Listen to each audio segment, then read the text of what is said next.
Doctor García, ¿puede empezar? Gracias Manuel. Muy buenos días, tengan todos y todas ustedes. Mi nombre es Sebastián García Saizó, soy el director del Departamento de Evidencia e Inteligencia para la Acción en Salud de la Organización Panamericana de la Salud.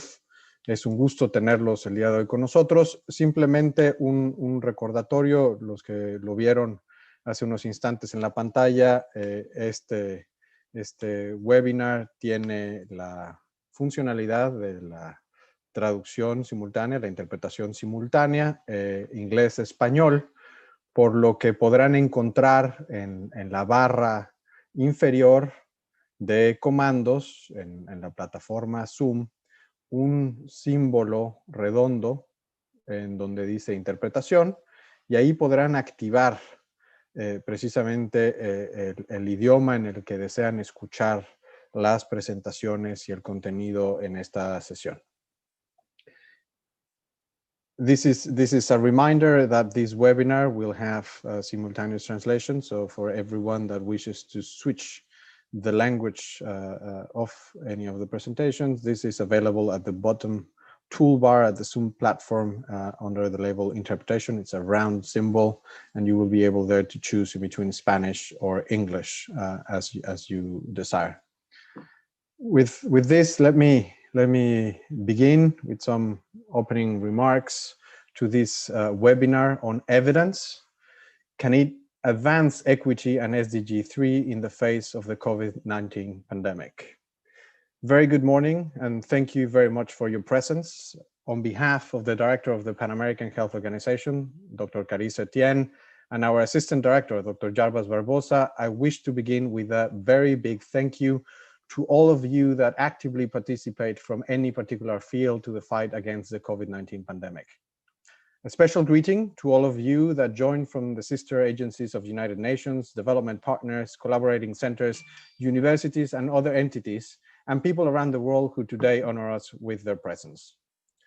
Progress towards meeting the targets of the Sustainable Development Goal number 3, SDG 3, ensuring a healthy living and promoting the well-being of all at all ages, although positive in certain areas, were clearly insufficient and unequal among and within the countries of the Americas, even prior to the declaration of the COVID-19 disease pandemic.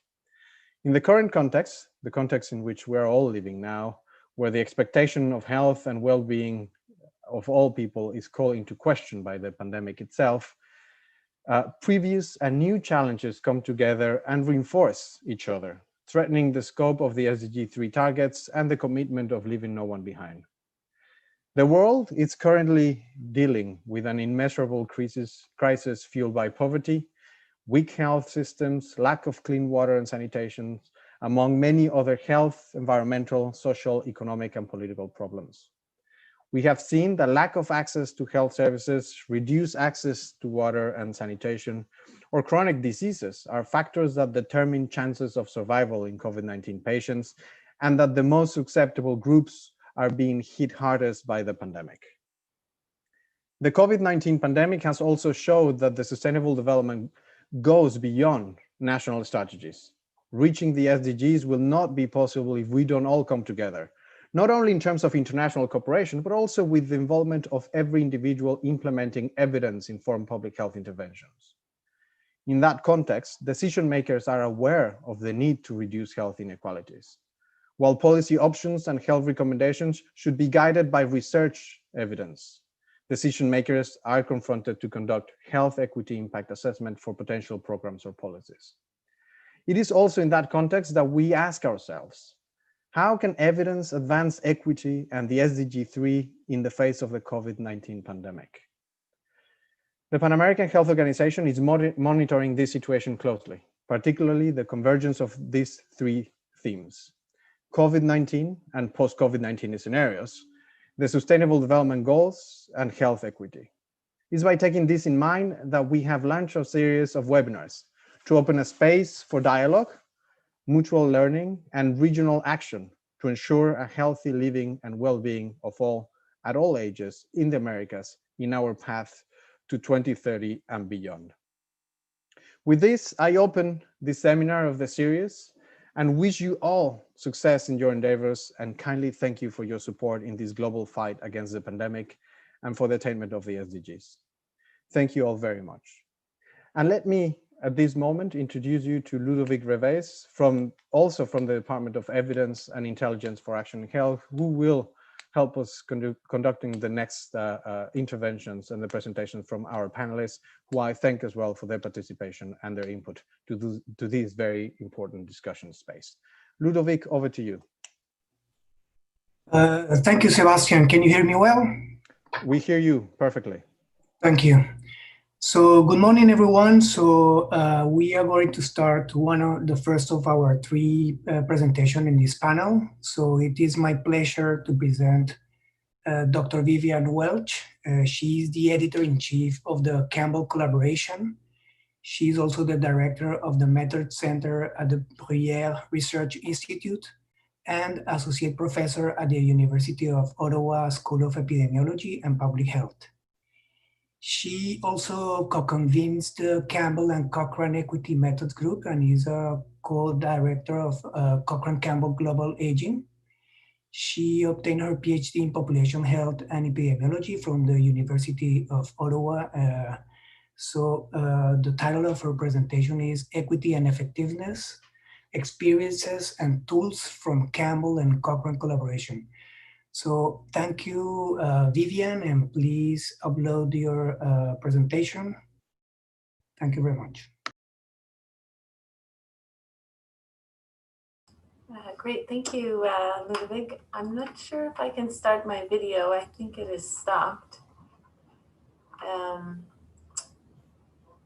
Yeah, we can see your screen and your presentation. So we can see you now.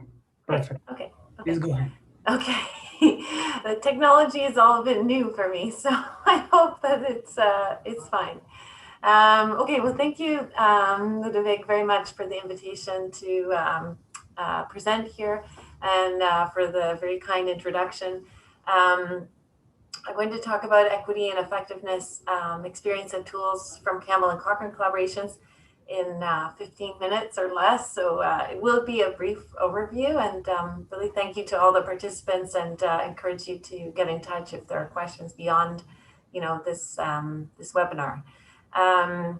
So as Ludovic mentioned, I hold several roles, and I'd like to acknowledge the Campbell and Cochrane Equity Methods Group and all of its contributors, some of whom are on the line, as well as my home research institute at Bruyère Research Institute.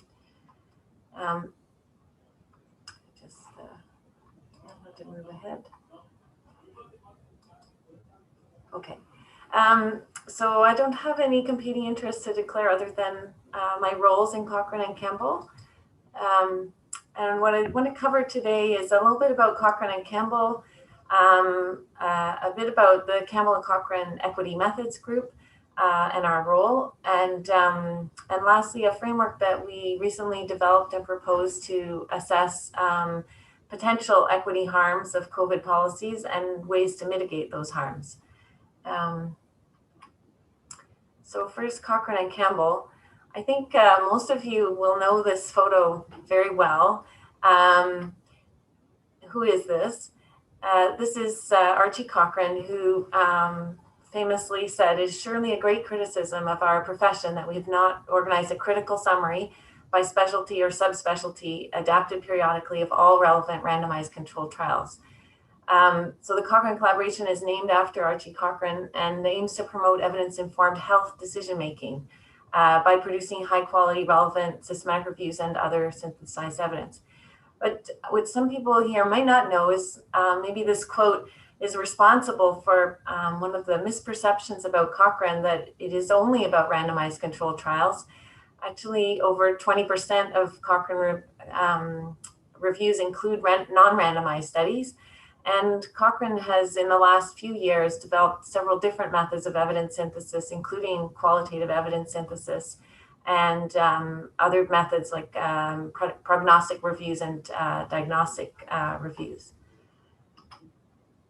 So maybe some of you may not know that Cochrane has consolidated into 8 networks. So these cover all the dimensions of health, but also public health and health systems. And so you find reviews related to health systems questions like lay health workers and financial arrangements for delivery of care. So this person may be less familiar to you. So who is this? This is Donald T. Campbell, who is the namesake for the Campbell collaboration. He's most well known for this term, an experimenting society, which is a society that would vigorously try out solutions to recurring problems and would make multidimensional evaluations of outcomes. And when evaluation shows ineffectiveness or harm, that society would move on to other alternatives. And the vision of Campbell is to promote positive social and economic change through the production and use of systematic reviews and other types of evidence synthesis. So similarly to Cochrane, we engage in qualitative evidence synthesis to understand why and for whom interventions are effective and in what settings. Almost a quarter of our reviews include a mixed methods approach to understand qualitative evidence and a theory-based approach to evaluation. So our groups cover many dimensions of social sciences, although we're actually still open to more reviews within Campbell. These include things like crime and justice. De Campbell. Crimen y justicia es uno de ellos. I think I have to just change my interpretation so I don't hear. I think if you can switch to off, although for some reason now the interpretation icon disappear. I don't know if they can help us from the technical. Okay, yeah, well, let's see, maybe it only just came on. So there, it's back again. Yeah, and if you can switch it to off, Vivian, so that it doesn't interfere. Okay, I think that I need to stop sharing to do that. No, then it's okay. Continue. I think it's solved now. Yeah. Okay. You don't hear it, right? You don't hear. No, the I don't hear it. I could just it's... take it out of my ear actually, and then I won't hear it. So it would Excellent. be really easy. Sorry about that. So yeah, so we cover many social sciences, education, policing, disability, international development, food security and nutrition, and we're open for more. So let's see if I can go to the next slide. Okay, and I just wanted to sort of position systematic review. So Cochrane and Campbell are really, our business is about producing systematic reviews of evidence that can be relevant and inform decision-making. But those reviews are actually the basis of a larger ecosystem where they make their ways into things like evidence portals, guidelines, checklists that are intended to provide a more, guidance for policy and practice. So the Campbell and Cochrane Equity Methods Group was first started in about 1999. We started having discussions, and it was intended to apply an equity lens to Campbell, Cochrane, and other systematic reviews outside of those organizations. And really the main focus is not just average effects of what works, but also look at distribution of effects in the population and equity. And what we wanted to do was increase the assessment of equity in systematic reviews and also promote equity-focused reviews that focus on equity questions. And when we think about health equity and health inequity, we follow Margaret Whitehead's definition that we're interested in not just differences in health outcomes, but really those that are potentially avoidable and those that are considered unacceptable and unfair.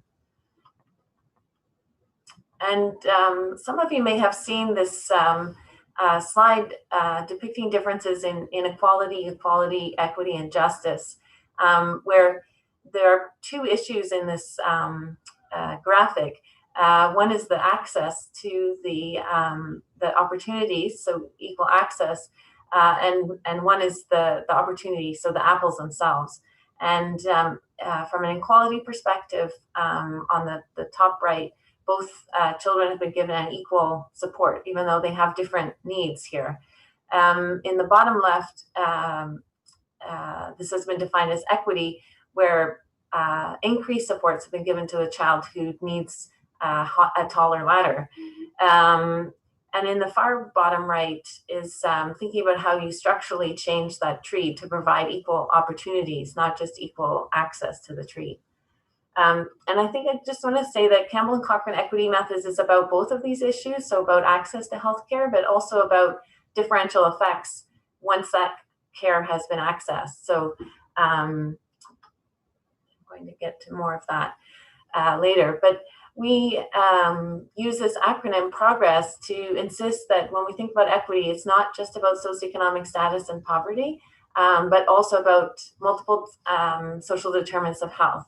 And these include P for place of residence, R for race, ethnicity, culture, and language, O for occupation, G for gender and sex, R for religion, E for education, S for socioeconomic status, and S for social capital.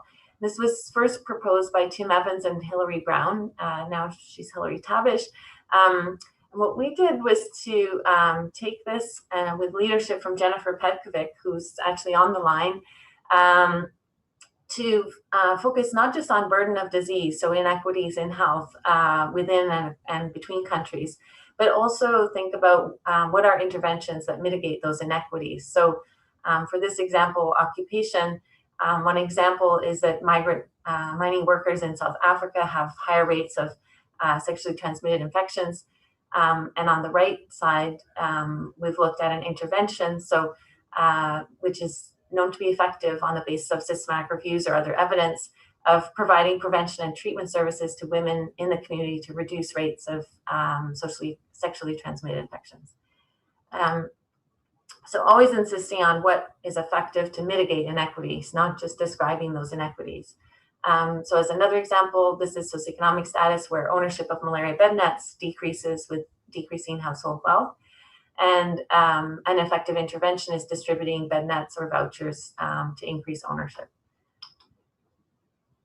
So we also described additional personal characteristics, features of relationships, and time-dependent relationships that could be associated with discrimination and or exclusion. And these also may need to be considered in systematic reviews and in policy and programs. So one example of this is aging and age. We know that there's ageism in society and in the health systems. And with this being a decade of healthy aging, I think both Campbell and Cochrane are committed to building the evidence base on aging and healthy aging. And this is one example of, for older adults, retiring is associated with declines in health and well-being and reduced social participation. And a recent Campbell review found that volunteering by older adults actually improves physical and mental health. So as I said, the Campbell and Cochrane Equity Methods Group was initially developed to apply an equity lens. And one of our main activities over the past 20 years has been development of tools to support this. And I just want to go through some of these tools quickly. One is the development of a PRISMA extension focused on equity reviews and equity questions that subsequently, with partnership with PAHO, was translated into Spanish. The second activity is working with the GRADE Working Group, which is an initiative to grade the strength and quality of evidence for clinical and public health recommendations. We worked with GRADE to develop an approach to assessing equity in those guidelines. We also worked with a global group of collaborators to extend the consort checklist, which is a well-known checklist, consolidated standards for reporting trials, to also think about how equity is reported in clinical trials. And lastly, last year, we developed a new chapter in the Cochrane Handbook that focuses on equity in specific populations. And Jennifer Petkovic also led a training module within Cochrane to support the use of that chapter. So the last thing I want to cover, and just briefly, I am almost finished, is a framework that we developed to think about intervention-generated inequality, specifically in the context of COVID-19.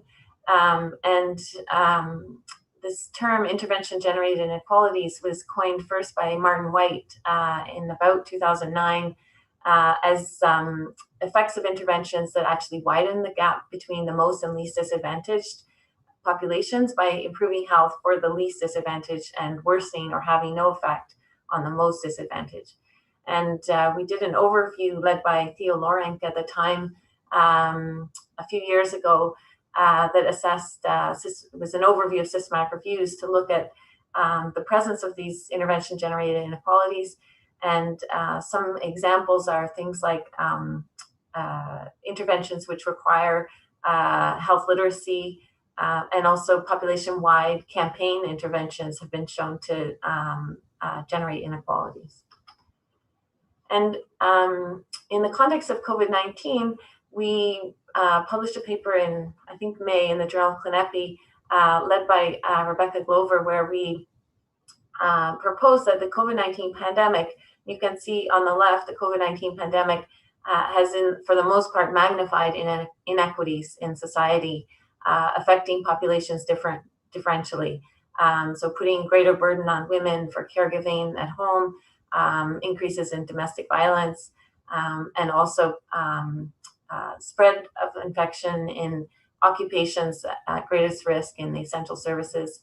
And when we think about policy responses in the top box, the policy responses can either increase or decrease inequities, and they can also fuel the pandemic or control it better. And what we proposed in this paper is that we could use the Progress Plus framework to appraise COVID-19 policies and assess potential for intervention-generated inequities and harms, and also think about what are effective interventions to mitigate those inequities on the basis of evidence. So, for example, this is a table of potential impacts in high-income countries, and for gender and sex, the COVID-19 policy may result in self-isolation at home, which has led to increases in domestic violence globally. And there are effective interventions of policing and social services available to mitigate those inequities. In the context of low and middle income countries, we want to really focus on covering both low and middle income countries as well as high income. One example is place of residence. People in shanty towns were targeted to move, and they also were at greatest risk for loss of employment, so that some harms are unemployment, mental health, food insecurity. And effective interventions in humanitarian disasters like this are cash transfers. There are at least 3 Cochrane and Campbell reviews on the effects of cash transfers in these types of situations. And so key messages, I think Campbell and Cochrane's systematic reviews both can provide a basis for informing decisions in health and social determinants of health broadly, but also in the COVID-19 context. Applying the Progress Plus equity lens can identify potential for intervention-generated inequities, as well as mitigation strategies on the basis of evidence. And there's a need for continued monitoring and evaluation of policies to assess the impact on inequities and continually live up to the vision of Donald Campbell of an experimenting society. So that's it. Thank you. If I stop sharing. Okay, thank you. Over to you, Ludovic.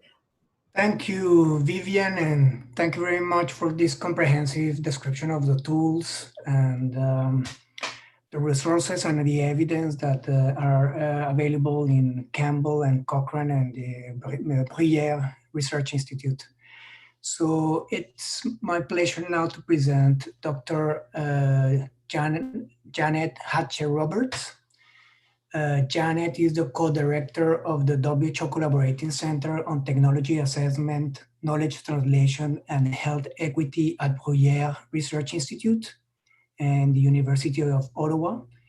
She is an adjunct assistant professor in the Faculty of Medicine, School of Epidemiology and Public Health at the University of Ottawa. Over the past 3 decades, she has been involved in the design, monitoring, and evaluation of global health and development and gender and health programs and projects in IDRC, CIRA, CHR, and the Public Health Agency of Canada and Public Health Canada. The presentation of Janet is, so now what? So now that we have the evidence, what we do with the evidence. So now what approaches and practical pathway to achieve equity assessment in your everyday work? Before Janet start, please, you can also include your commentaries in the question and answer in the chat. And if you're connected to the YouTube channel, also in the commentaries that are available in YouTube. So please, Janet, upload your presentation and over.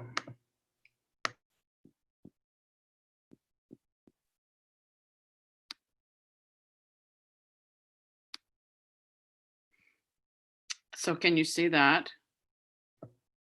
We can see you, but not the presentation yet. Okay, let me just see what's happening here. I thought I had shared it.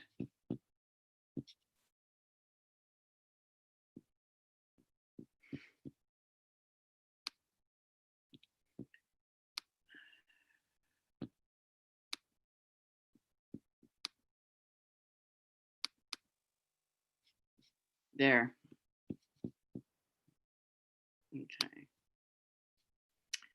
All right, can you see the screen now? Yes, we can see. Now I'll make it play from the start. Great, okay. I'm going to get myself out of the picture now too. There. So thank you, Ludovic, and everybody else for allowing us this great opportunity to be part of this webinar and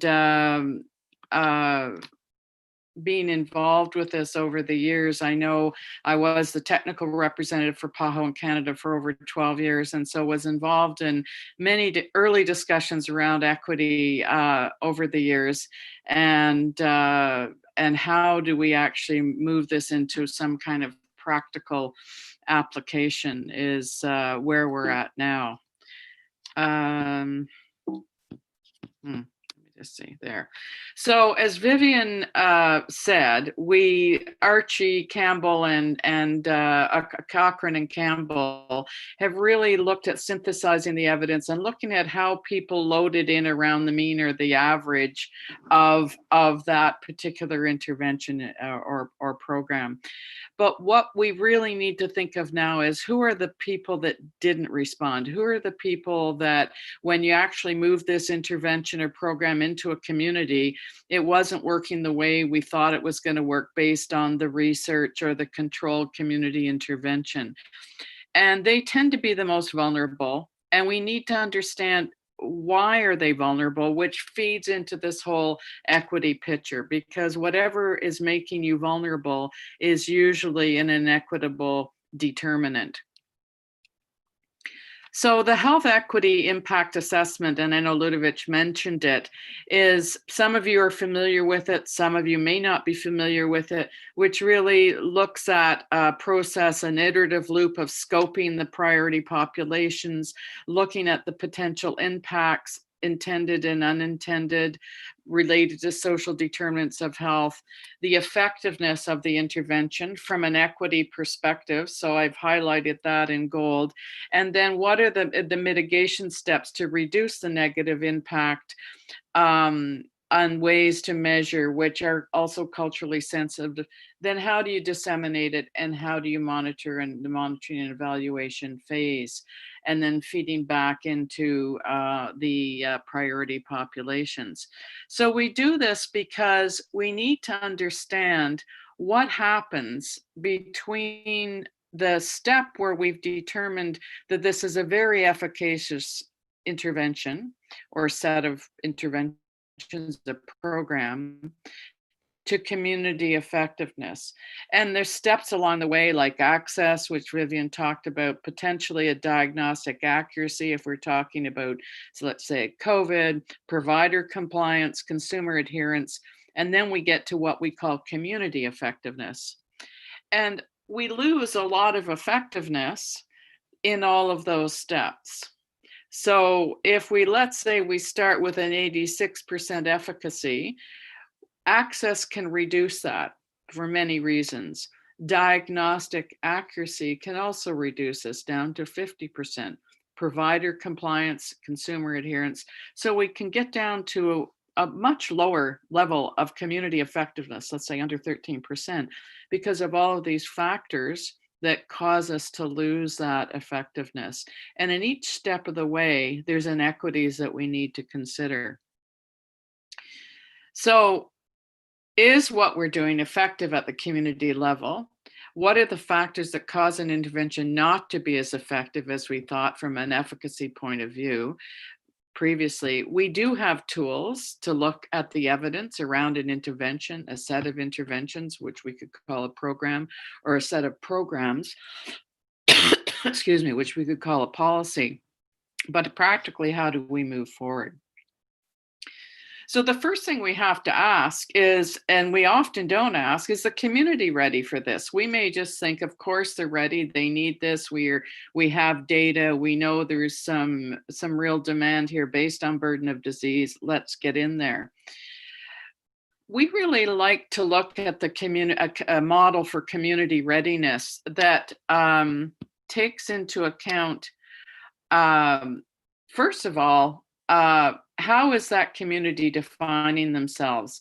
Is the community that you think is a community actually a community from the perspective of the players? And then is there an acceptance of the need to address this disease? Is there trust with all the potential partners? Is there leadership and commitment to sustain this effort?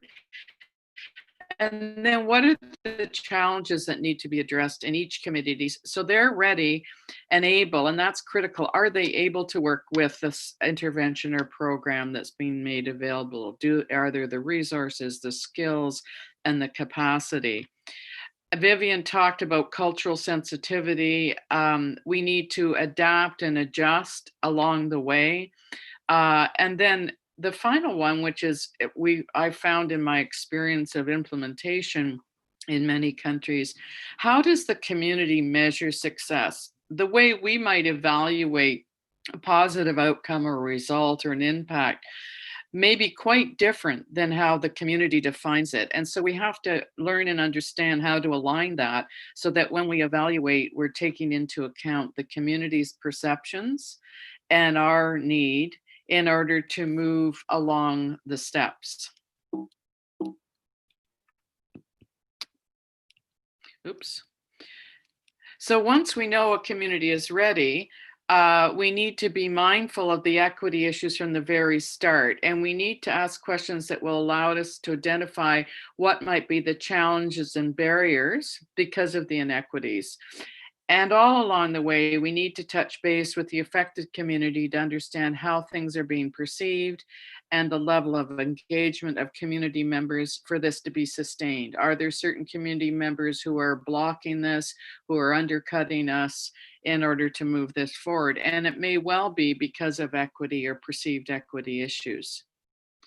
So it really is important, we think, to integrate and look at the, interaction is spelled wrong, sorry, the health equity impact assessment model and the community readiness model. So it's a continuation of meshing those gears along the way. So if it gets stalled, we need to kind of look at both the community readiness model steps as well as the health impact assessment steps to try to figure out what's causing that break in the smooth moving of the gears. So Jennifer and Vivian talked about the characteristics that might contribute to a person or population vulnerable to health inequities, and I won't go through those in any detail. And also Vivian talked about some examples. And we need to, I'm just trying to, there. So in terms of the place of residence, it needs to be defined in consultation with communities and decision makers. And of course, this is really important when you're dealing with migrant populations, obviously refugees, but internally displaced people. How do they describe their place of residence, and how do they consider community? Obviously, with race and ethnicity, community actors need to be well integrated into this assessment in order for the details of culture, beliefs, and practice to be determined, and thus a better assessment of how they interplay with equity considerations.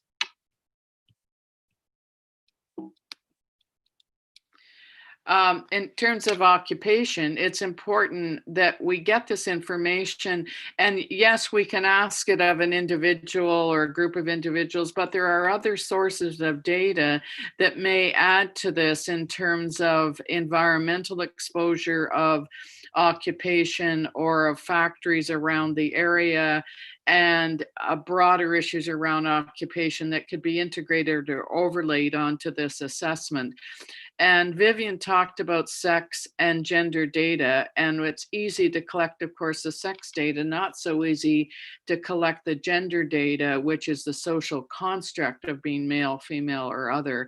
And it's very critical for us to understand these equity issues, which may challenge any health promotion activity. I'm going to just highlight one or two more, and one of them is particularly relevant for COVID as well as other interventions, is education, which, as we know, is a proxy for so many issues around equity, including literacy, income, and most particularly, I wanted to highlight access to digital information and the availability to make informed choices, whether it's a cardiovascular, chronic disease, nutrition, exercise, or it may be alerts around COVID. There's a tremendous digital divide, and we need to consider how we're going to work with this, with the increase in social media and the increased reliance on social media and digital transformation of information. And finally, on social capital, this has really strong links around the community readiness concepts, and we need to understand how that plays into our assessment of social capital in terms of cohesion that one has with the community and the ability to make and sustain a health promoting action. So there are tools, and Vivian presented some of them. We have a set of simple questions that would allow for even a rapid desk audit for a proposed or even an existing program or policy. And I know you've mentioned health equity impact assessments, and one of the tools is a workbook produced by our provincial government of Ontario that has actually gone across Canada and into other countries in terms of being a very helpful, clear tool to assess health equity, and to look and really focus on the identification of unintended positive and negative impacts of whatever we're trying to implement. Although intended primarily for application during the design phase, it can be applied retrospectively. And we found that, in fact, as this evolved into practice, it started more with programs and policies that were already in place, and now is moving more into looking at ones before they get put into place. So very much the steps that are in that loop that I showed you, health equity impact assessment. We, of course, are here in Canada are very concerned about our Aboriginal, First Nations, Inuit, Métis people. In many of the countries of Latin America, there's similar populations that need to be considered. And so it allows you to run through each one of the steps and ask your questions. What are the determinants of health? What's the unintended, intended, positive, negative? And allows you to just systematically put it into the boxes, and then you have a better picture of what you're dealing with. So when to use it, obviously you can start at the health issue. You can look at it retrospectively, and then you can look at your desired outcomes in terms of whether or not you're achieving health equity and healthy communities. It's really a living document, and it's being employed in many, many places, and offers the opportunity for anybody anywhere to really pick it up and translate it or use it in pictograph form. Sorry, I wanted to just go back there. So now one of the areas in Canada where it's been used is, and has had quite a significant uptake, is with public health units, which are regional health authorities that are focused very much on public health program delivery, no healthcare service delivery.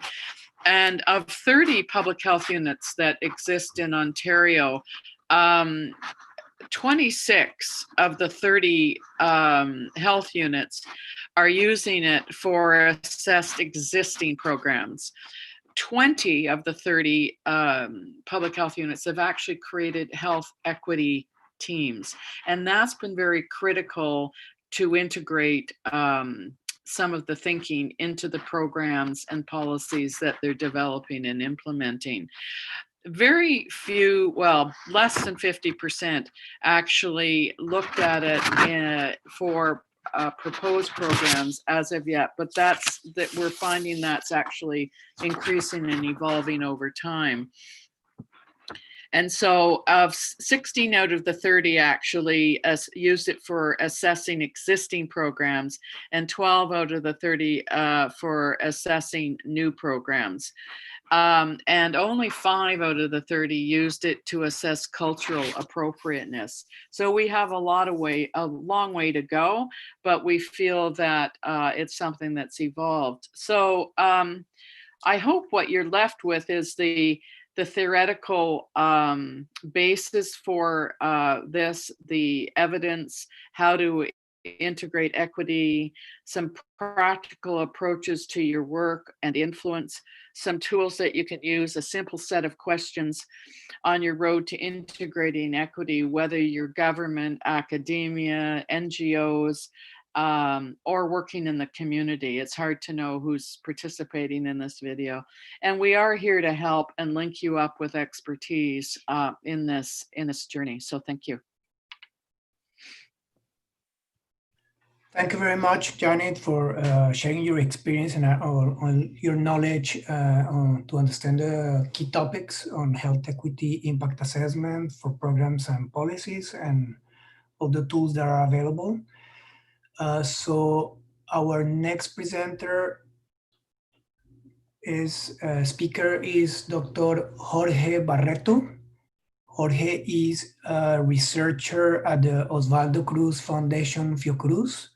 He focuses his work on evidence-informed policy and primary health care. He also coordinates the program in public health policy in government school of Fiocruz. He has more than 15 years management and research experience in primary health care and evidence-informed policy. He coordinated EVIDNet in Brazil, and he is currently a member of a global steering group of Global EVIDNet. So welcome, Jorge, and please, we can see now your presentation, so please go ahead.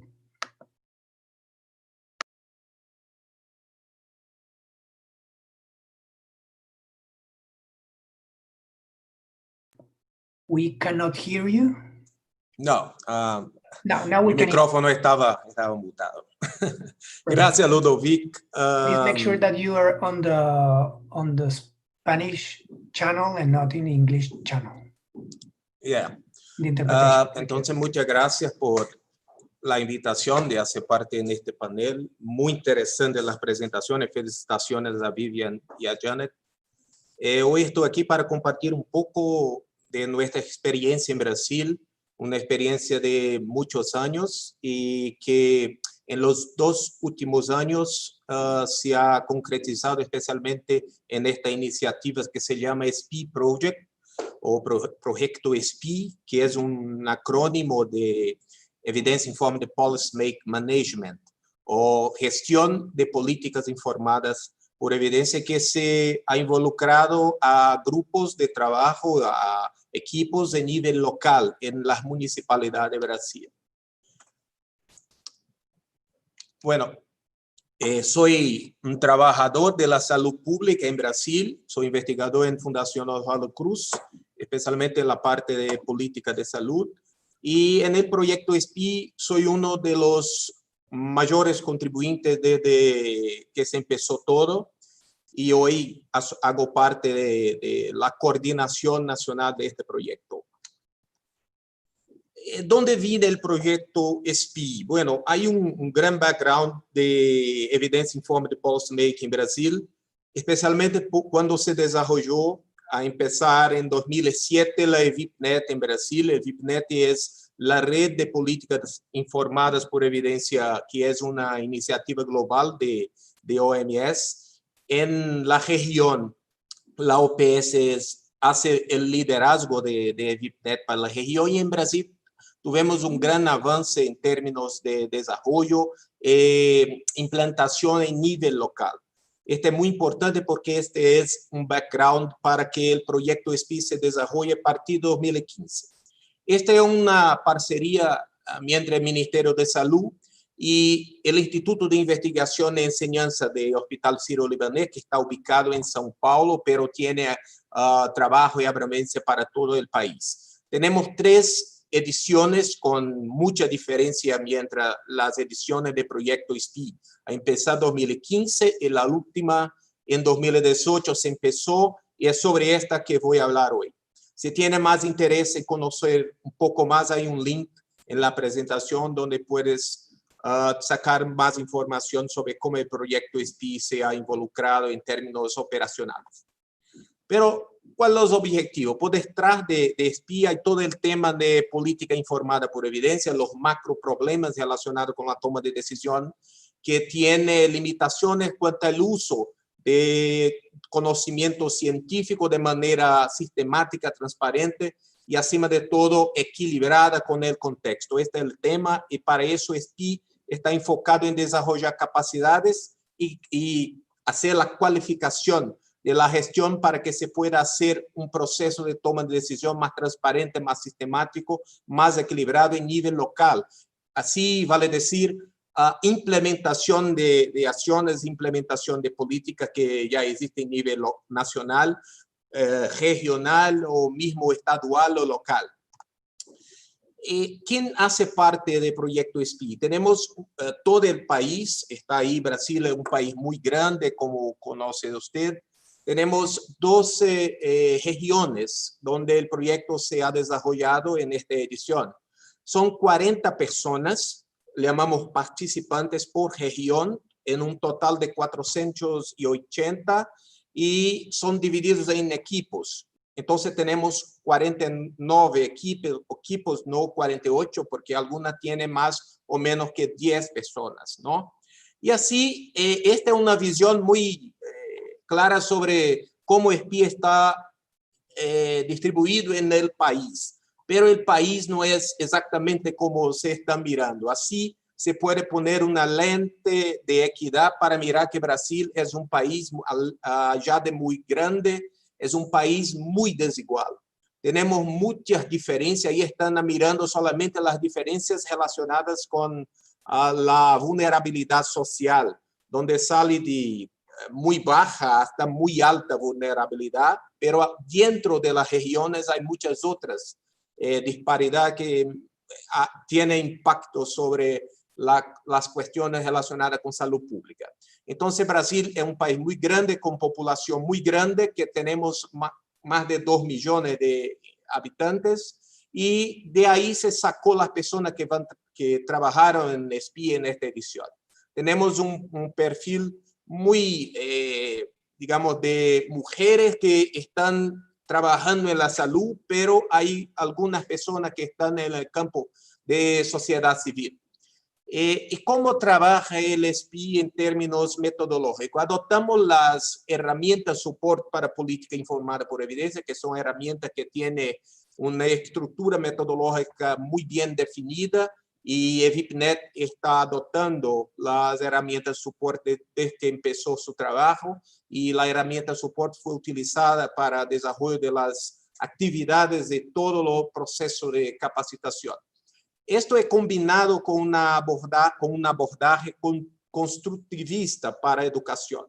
Estamos hablando de un perfil de competencia basado en conocimiento, en habilidades, en actitudes que van a previamente ser pactuado como hay un proceso de gobernanza compartida con otros parceros nacionales y locales.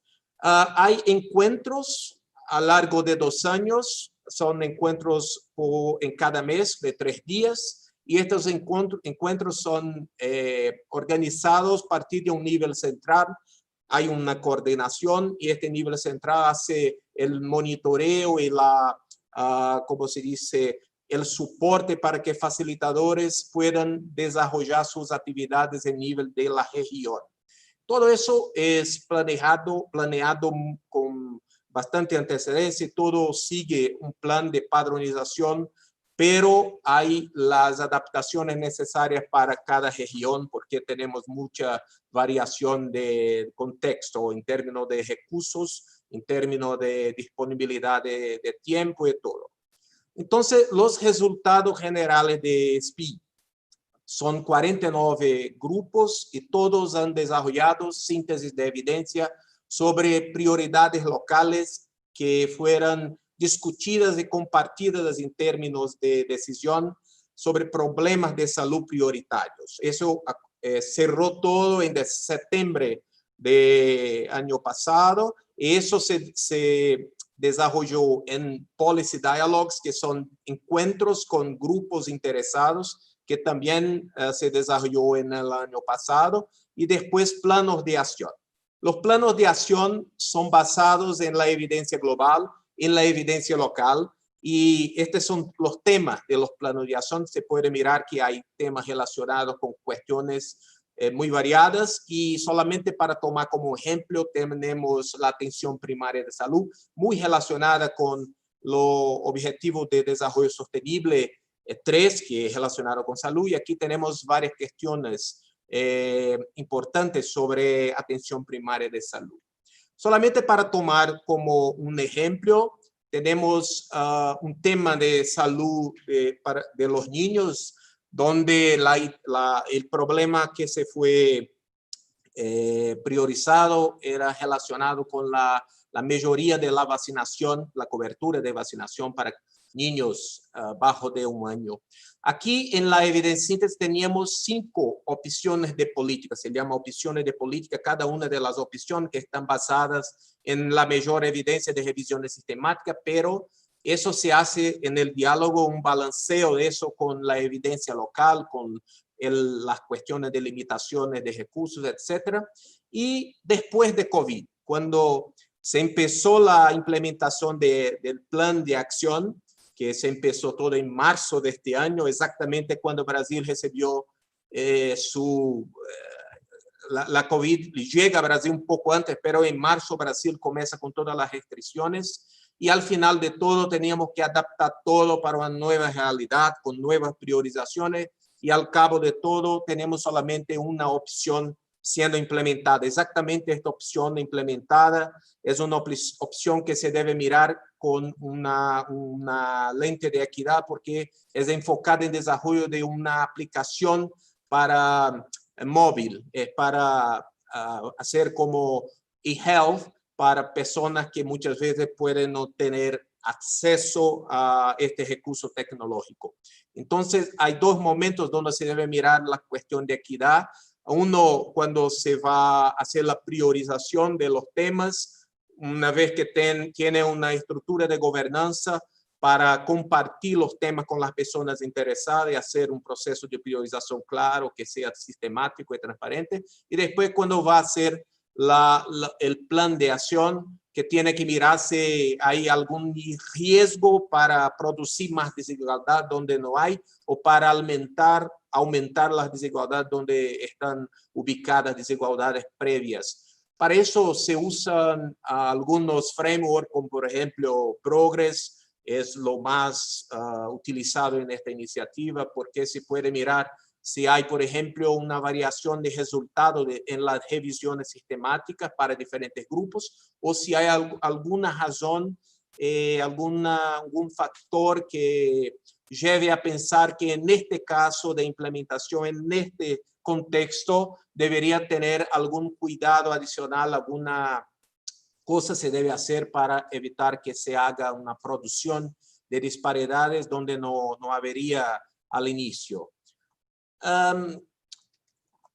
Perdón, aquí tenemos algunas evaluaciones de cómo los participantes responden. Es una autoevaluación donde se dice sobre el proceso de enseñanza y aprendizaje, sobre el trabajo que los facilitadores están a desenvolver y especialmente sobre cómo los participantes miran sus propias competencias, su propia adquisición de competencia.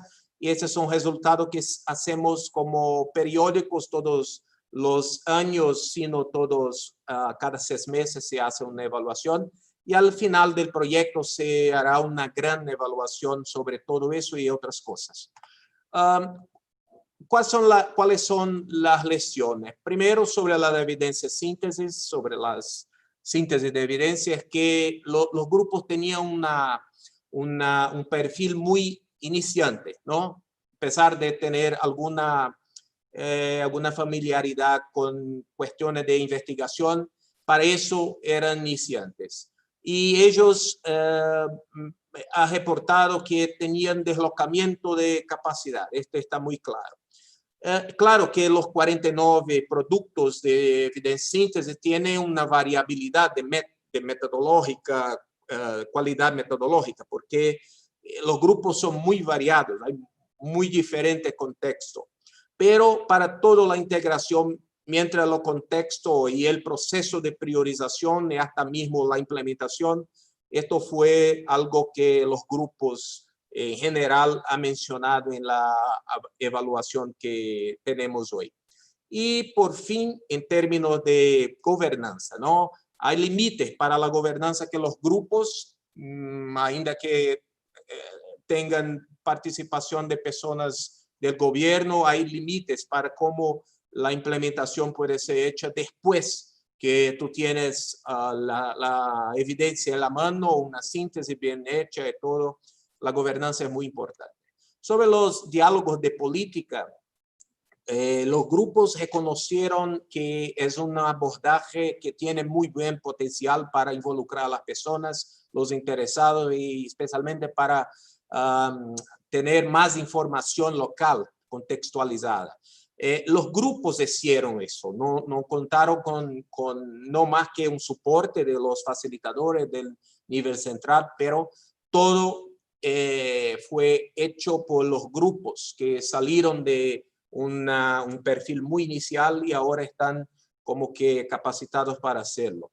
También se verificó una variabilidad metodológica y hay mucha limitación en términos de reporte, ¿no? Cómo se hace el reporte de los diálogos fue muy importante y el reconocimiento de la integración mientras evidencia global local para se desarrollar los planes de acción, que es la última parte, que se cambió todo cuando COVID-19 llegó a Brasil. Entonces, las reacciones fueron variadas en términos de tiempo, de cuánto se puede hacer después que COVID se ha tornado como que el principal punto de la agenda de salud en Brasil y todo. Pero los grupos respondieron de alguna manera, muy variado, pero respondieron y en general hoy estamos en noviembre y tenemos en diciembre la presentación general de eso.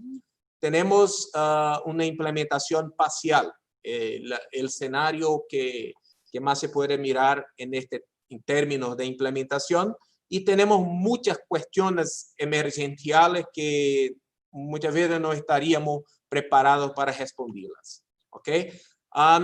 solamente la última diapositiva. Tenemos un foro internacional, 2-3 de diciembre, muy próximo, y en breve tenemos la diseminación de eso. Y tenemos un repositorio siendo armado para que pueda compartir todos los productos y los resultados, perdón. Y obviamente tenemos que hacer una reflexionar estratégicamente sobre el nuevo ciclo de SPI. Y después de todo tenemos un follow-up, un seguimiento más profundo para 50% de los equipos que participaron. Bueno, espero que tenga sido útil la presentación. Tenemos algún tiempo para las preguntas de todo. Muchas gracias.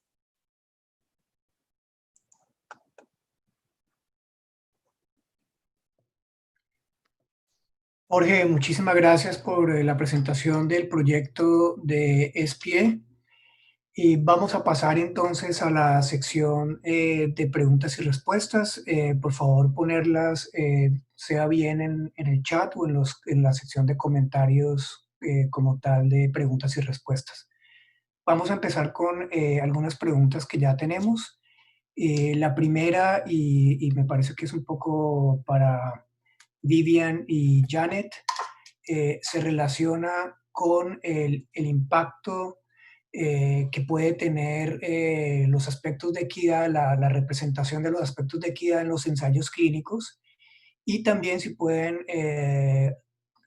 las consideraciones relacionadas con la inmigración, si podrían de pronto profundizar sobre estos dos temas. Entonces le dejo primero la palabra a Vivian. Adelante, Vivian.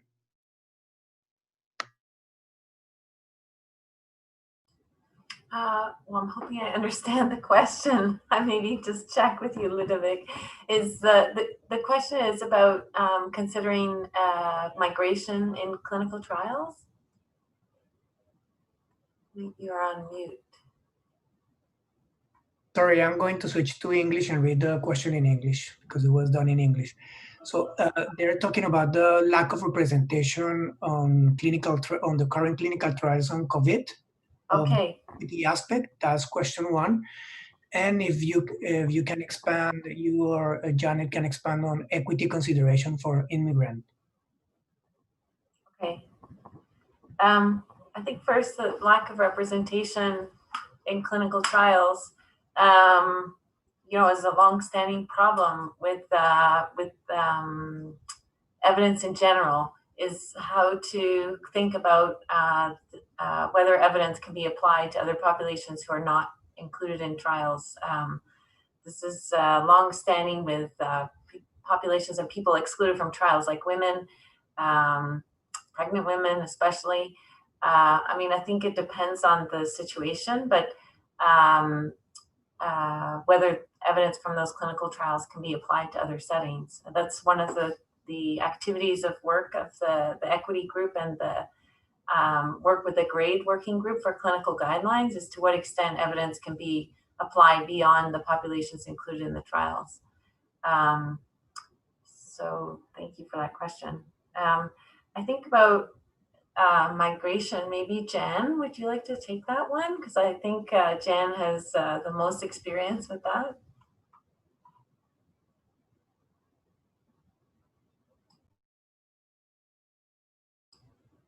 You're on mute, Jan. There, can you hear me now? Yeah. Right, okay. Thanks, Vivian. And I don't, for people in the audience, I was the director of migration health with the International Organization for Migration in Geneva in the a while back, but have maintained our interest and commitment. We have quite a few people in Ottawa that are interested in establishing guidelines for migrant community or migrant patients and individuals and communities, which includes an equity lens. So Kevin Potty, for example, has researched and published a great deal on how do we look at a patient in primary care who's a recent immigrant, and how might we look or treat or deal with a certain condition. So that's at one level. then we also have people looking at this from a community or population perspective in terms of the classic social determinants of health, and in studying some of these populations, where are they loading up in terms of not just ability to access health services, but all of the determinants, for example, education, work, employment, and some of the issues around gender-based violence and the inequities for women. And excuse me, depending on the population and the source country from which these people are coming, is very specific to some of the issues, particularly around women, reproductive rights, and their ability to access services, programs, even community. And that depends a lot on the culture that these people are coming from.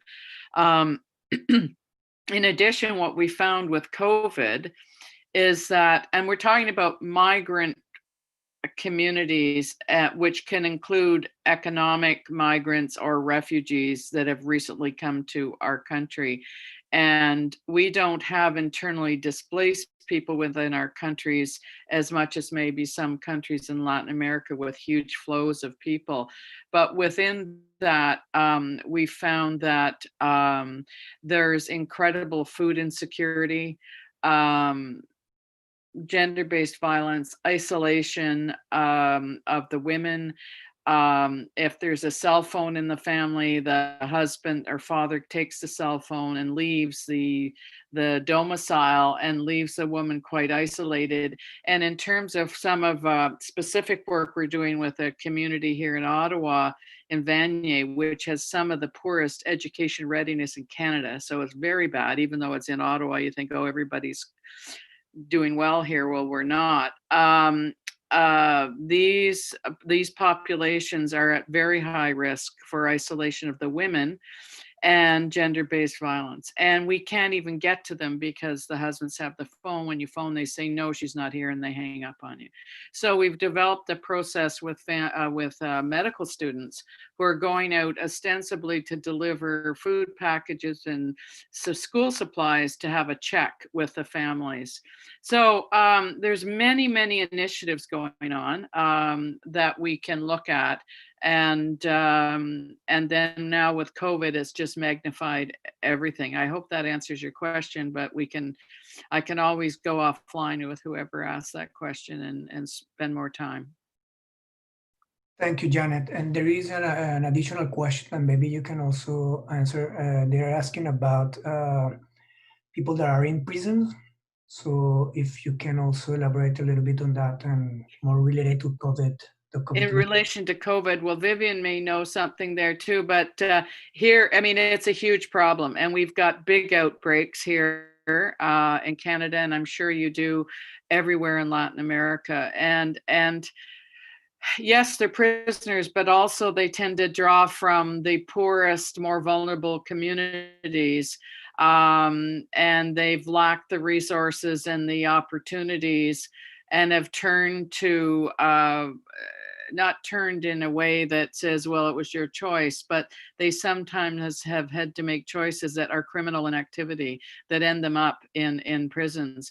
But these people are also vulnerable because of so many other pre-existing conditions, especially drug addiction and mental health issues, which together, mental health, addiction and equity are kind of an unholy alliance for people, especially those in prison. Vivian, I'll hand it off to you because there may be some I mean, we know that there's been studies, recent studies that are coming out. I don't know how evidence-based they are because everything's pouring out so quickly, but Vivian, over to you. Well, it's a really interesting question. We actually, the CEO of Campbell wrote a blog about how evidence from pre-COVID might be applied to help inform decisions because the infections in prisons are so troubling.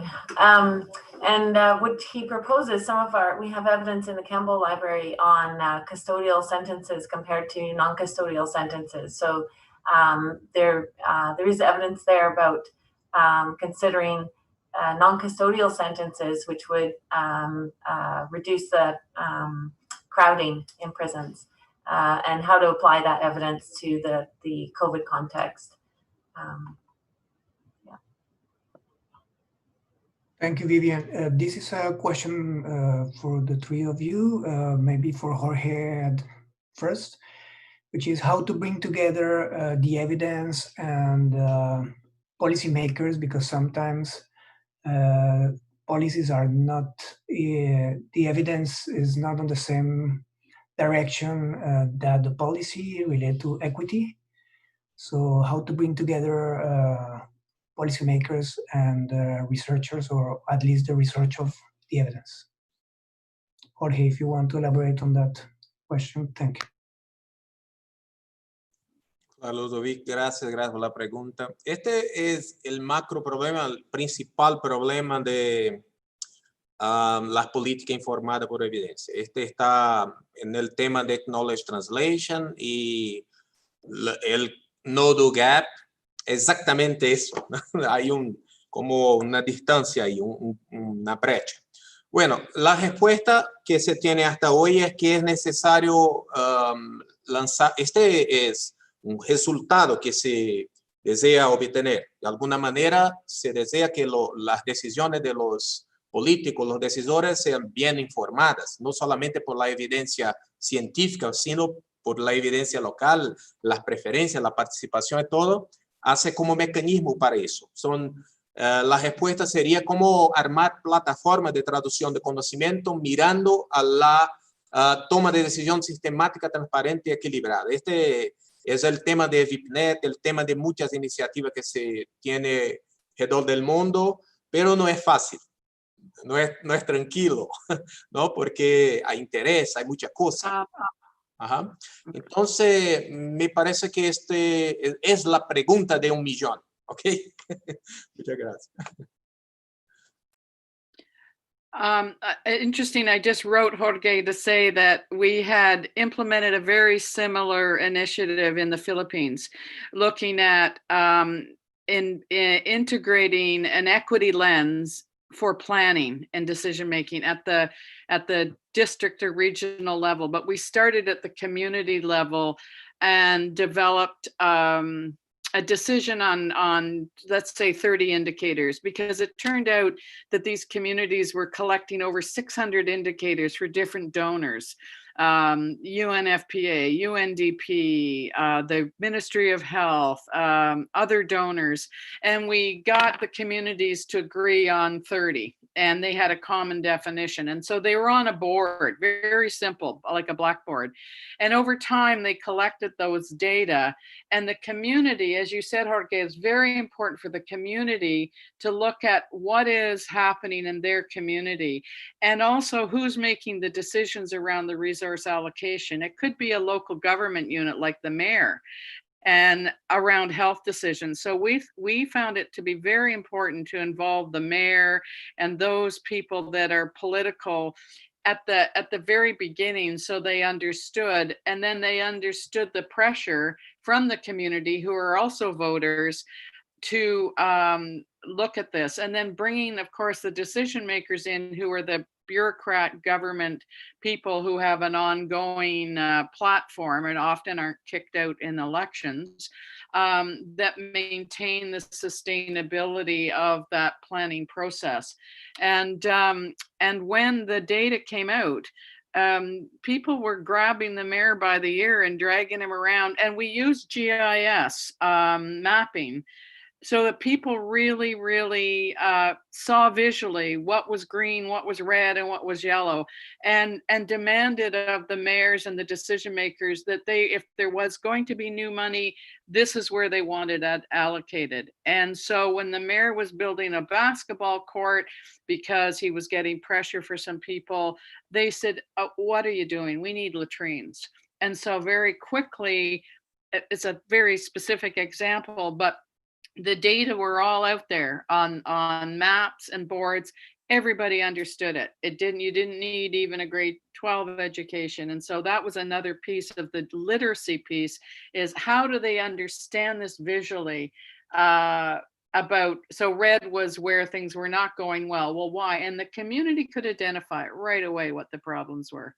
So I just find that this is, I get very excited about it because it's possible, but and then it was sustained by an NGO who did the training and moved it out into other districts, and then the Asian Development Bank picked it up later on. So thank you, Janet. We have here another question which I'm going to read in Spanish. Sorry, I'm going to switch to Spanish. Me gustaría saber si existen algún estudio sobre la vulnerabilidad e inequidad para el sector de personas con discapacidad, principalmente niños y niñas, durante la pandemia, en relación a embarazo, abuso sexual y maltrato. Si existen estudios o orientaciones o guías que ustedes conozcan y pueden recomendar. Cambio.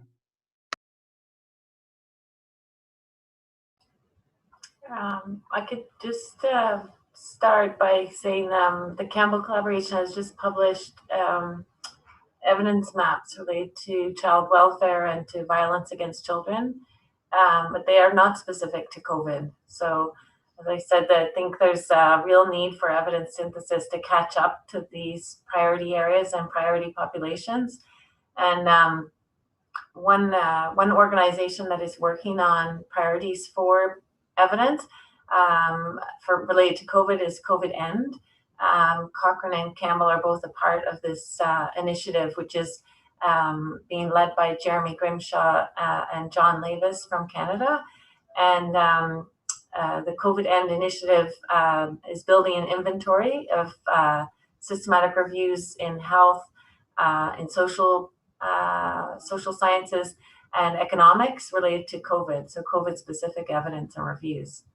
I'll stop there. Thank you. This is an interesting question. I can check with my colleague with the International Association of Disability as well. She's been doing some work on this when COVID, Vivian, so I could get back to you a little bit later. Thank you. So we have an additional question. Could you please discuss potential unintended impact of policies aimed at reducing financial stress during pandemic? How successful have those policies been in terms of reducing inequities? I'm not sure that we still have the evidence, but maybe you can discuss a bit on this. Well, I can only say, I can tell you that we don't have a Campbell or Cochrane review on that yet. There is, I've worked with some colleagues in Canada who did a document and news review looking at the time of implementation of different COVID policies, including those intended to mitigate sort of financial stress. And then impact on the population. And there is a similar study which has looked at, I think, 10 different countries in Europe. I will have to look it up, but if you send me an email, I can share it with you, or I could share it with Ludovic later.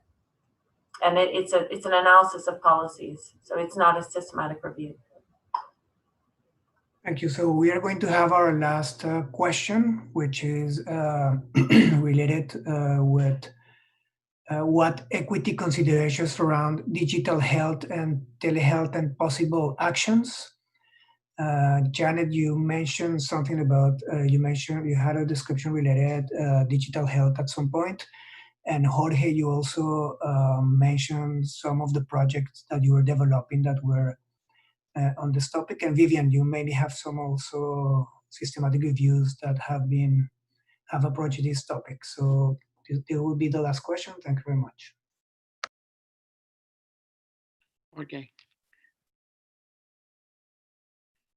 Okay, I'll go first. we just did a presentation at the Canadian Conference in Global Health with over 1,000 participants. So it was wonderful. And we're working with the Alliance for Health Promotion, who are starting to rework what do we conceptually think of and what do we need in terms of promoting well-being. And Alona Kickbush has come up with the different types of literacy that we need in order to be able to better promote well-being. And many of you know Alona. Governance literacy, civil literacy, digital literacy. And so we really feel that not only is this the concept of digital literacy, but understanding how do we look at the digital, what we call a digital divide. How do we understand what we need to do in order for people to take advantage of the wealth of information, knowledge, help with decision-making that's available in social media. And so much like Vivian showed the picture of the wood straightening up the trees, what are some of the models that are working and how can we evaluate them? You know, is it all pictographs? How do we make the transition from Spanish to Aboriginal languages, rural patois, and how do we move that out to help people do this? Is there a connectivity?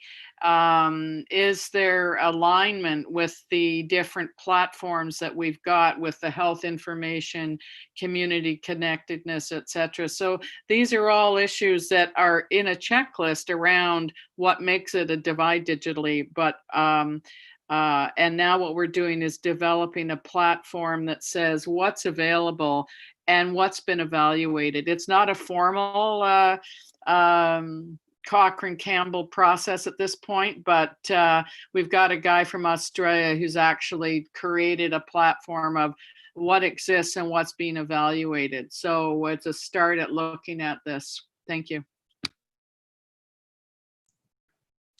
Bueno, sí, sobre salud digital, gostaria de recomendar un guideline de OMS que se ha desarrollado por un grupo, me parece que liderado por Simon Lewin, de Norwegian Public Health Institute, que es recomendaciones sobre intervención de salud digital para fortalecimiento del sistema de salud. Este guideline está disponible en la biblioteca de OMS. Me parece que hay un recorte, un cuadro de equidad muy fuerte porque se ha basado especialmente en síntesis de evidencia cualitativa para implementación y estudio de efecto. Entonces hay una combinación muy buena para que se haga consideraciones de equidad. Gracias.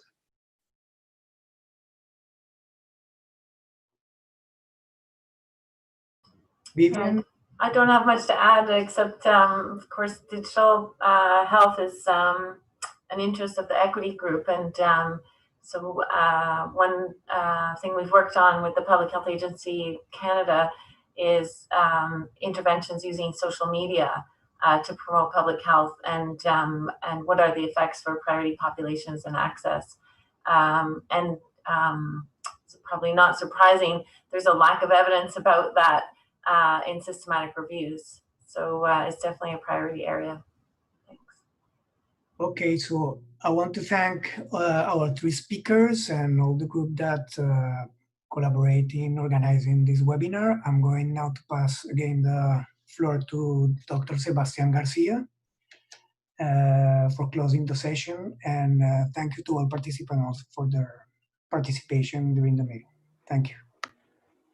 Gracias, gracias Ludovic. Y para cerrar, tomaré tan solo unos momentos para explicar de alguna forma que con este webinario también queremos hacer un llamado a la acción. Es decir, con esto queremos hacer un fuerte llamado a seguir construyendo alrededor del acceso y uso de la evidencia para la construcción de políticas en salud que estén enfocadas, por supuesto, a mejorar la salud y promover el bienestar para todos y para todas las edades. El contexto actual en el que estamos envueltos todos, y me refiero a la pandemia por COVID-19 que hemos mencionado ampliamente el día de hoy, nos ha puesto de manifiesto las grandes inequidades que persisten en nuestra región y también ha acrecentado como tal las brechas en múltiples frentes.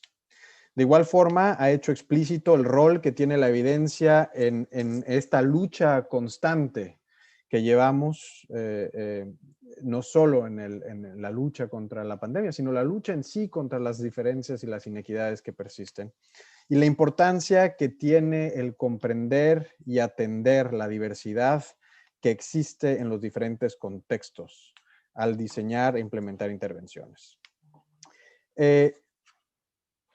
Esto también implica entender el rol de la evidencia local y la participación ciudadana en la toma de decisiones, que se ha señalado como un elemento central, y eso implica también aspectos de comunicación efectiva de la evidencia y la transparencia en los procesos de toma de decisiones que promuevan asimismo la participación activa de todos los sectores y actores involucrados.